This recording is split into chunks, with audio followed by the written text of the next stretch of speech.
الاتحاد الليبي الذي يتصدر دوري بلاده بفارق كبير عن أقرب منافسيه أهلي طرابلس كان قد التقى نادي عاصفة موكاف من أفريقيا الوسطى، وأوقف الاتحاد العاصفة على الأراضي الليبية. إليكم ما حدث.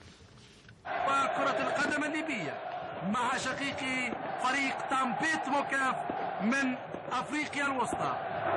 وصافرة البداية، قلت جماهير غفيرة تساند فريق الاتحاد في هذه المباراة والتسديد من مسافة بعيدة، لكن الكرة تذهب بعيدا. أراد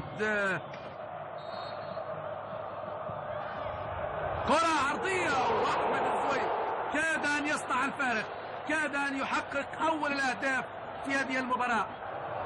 كرة طويلة في العمق باتجاه كوليبالي، خروج حارس المرمى والكرة في الشباك. علي رحومة، يا الله، فريق الاتحاد يتمكن من إحراز الهدف الأول في المباراة بعد انطلاقة سريعة من كوليبالي. علي رحومة لاحظوا جماهير، لكن علي رحومة كم أنت كبير يا علي في الكرة الأخيرة.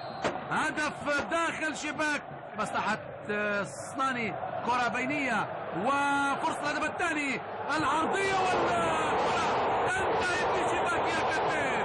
كرة عرضية تنتهي في شباك يا كتير، كم أنت كبير يا اتحاد. الإعادة، ولاحظوا كرة كوليبالي واندفاع الزوي، وكرة عرضية لمصلحة فريق موكاف. سمير عبود ويبعد الكرة إلى الركنية، يلعبها أمامية. الزوي يحاول يلعب كرة بينية، ينطلق مروان المبروك، انفراد لمروان المبروك، فرصة الثالث مروان المبروك، الكرة تنتهي في شباك يا كابتن.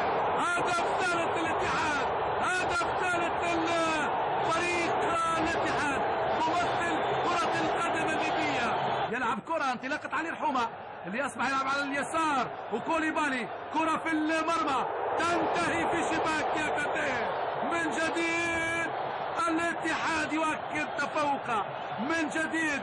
من الآن عبد العزيز بن ريش الخامس عن طريق الزوي، وكوليبالي هدف خامس. كرة تنتهي في شباك يا كابتن، هدف خامس لفريق الاتحاد. أنغوتو ويغادر، والكرة هدف سادس، هدف سادس للاتحاد، هدف سادس.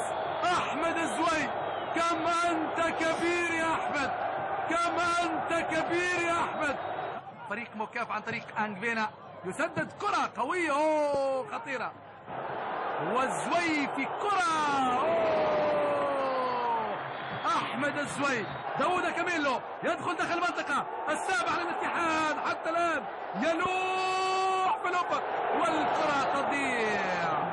داوود كاميلو لا وجود التسلل، ينطلق يتقدم، دخول داخل المنطقة، فرصة السابع تضيع على فريق الاتحاد، والزوي يسدد في المرة الأولى وفي المرة الثانية.